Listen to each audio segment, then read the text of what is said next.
तो जी हाँ दोस्तों, जैसा कि आप स्क्रीन पर देख रहे हैं कि असम की सरकार ने टाटा कंपनी को सेमीकंडक्टर प्लांट के निर्माण के लिए जमीन दे दी है।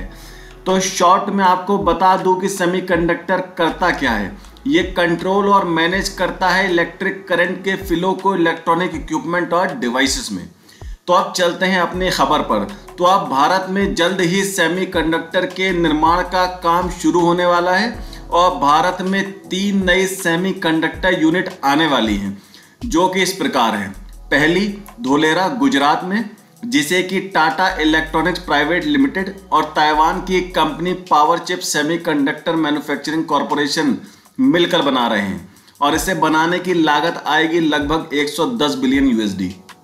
दूसरी है सानंद गुजरात में, जिसे सीजी पावर बना रही है रेनेसास इलेक्ट्रॉनिक्स कॉरपोरेशन जापान की और स्टार्स माइक्रो इलेक्ट्रॉनिक्स थाईलैंड की कंपनी के साथ मिलकर, और उसे बनाने की लागत आएगी लगभग 90 मिलियन यूएसडी। और तीसरी है आसाम में, इसे टाटा सेमीकंडक्टर असेंबली और टेस्ट प्राइवेट लिमिटेड टीसैट बना रहे हैं 27,000 करोड़ रुपए की लागत से। ये सेमीकंडक्टर की असेंबली, टेस्ट, मार्किंग और पैकेजिंग यूनिट होगी और इसकी क्षमता होगी लगभग 48 मिलियन चिप्स पर डे की, जो कि एक बहुत बड़ा नंबर है। अब आप कहेंगे कि चलिए, ये तो अच्छी बात है कि भारत में सेमीकंडक्टर प्लांट लगने जा रहा है, पर ये सेमीकंडक्टर कहाँ इस्तेमाल होते हैं और ये इतने इम्पोर्टेंट क्यों हैं?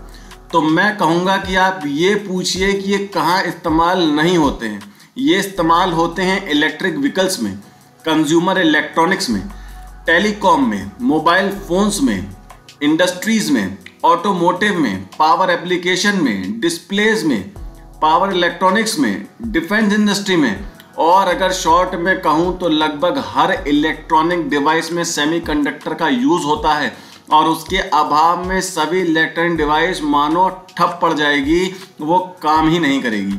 आपको जानकर हैरानी होगी कि ऐसे बस कुछ ही गिने चुने देश हैं जहां सेमीकंडक्टर का निर्माण होता है, जैसे America, Japan, China, south Korea और ताइवान, जो कि सेमीकंडक्टर निर्माण में वर्ल्ड लीडर है।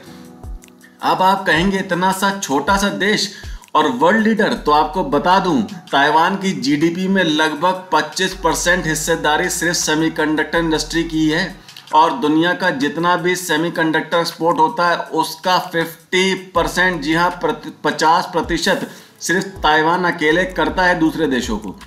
2023 तक Taiwan semiconductor manufacturing company TSMC world की लार्जेस्ट सेमीकंडक्टर चिप मैन्युफैक्चरर थी, जिसका मार्केट शेयर 50% से भी ज़्यादा था। चौंक गए ना? आप अपने देश में कितनी भी बड़ी बड़ी फैक्ट्रीज लगा लीजिए, ऑटोमोबाइल की, टीवी बनाने की, मोबाइल फ़ोन की या अन्य किसी इलेक्ट्रॉनिक सामान की, लेकिन अगर इसमें सेमीकंडक्टर चिप ही नहीं लगाएंगे तो सब बेकार है और इनका निर्माण अधूरा है, ये काम ही नहीं करेगी। तो आशा है अब आप समझ गए होंगे कि सेमीकंडक्टर क्या है और ये इतना इम्पोर्टेंट क्यों है। तो अब चलते हैं भारत को इससे होने वाले फ़ायदों की तरफ। तो भारत को इससे मुख्य रूप से 3 फायदे होंगे। पहला, सेमीकंडक्टर इंडस्ट्री से भारत में लगभग 20,000 डायरेक्ट और लगभग 60,000 इनडायरेक्ट रोजगार के अवसर आएंगे, जिससे कि हमारे युवाओं को काम मिलेगा और बेरोजगारी की समस्या कुछ हद तक कम होगी। दूसरा, अगर मान लीजिए कल को चीन और ताइवान का युद्ध छिड़ जाता है और सेमीकंडक्टर का एक्सपोर्ट रुक जाता है, तो भारत की इलेक्ट्रॉनिक इंडस्ट्री और इलेक्ट्रॉनिक मार्केट पर इसका सीधा कोई फर्क नहीं पड़ेगा और हमारी इकोनॉमी की रफ्तार बनी रहेगी। तीसरा, सेमीकंडक्टर एक्सपोर्ट से भारत इतना मुनाफा कमा सकता है कि जो आप और मैं सोच भी नहीं सकते।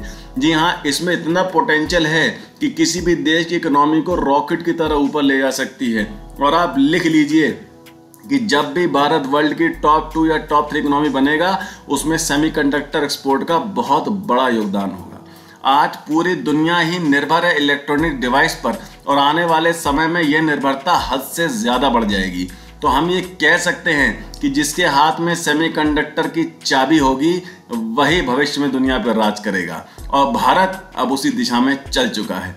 आपका क्या कमेंट है, हमें बताएं इस खबर पर। हमारे वीडियो को लाइक करें, सब्सक्राइब करें और शेयर करना ना भूलें। टेक केयर, जय हिंद।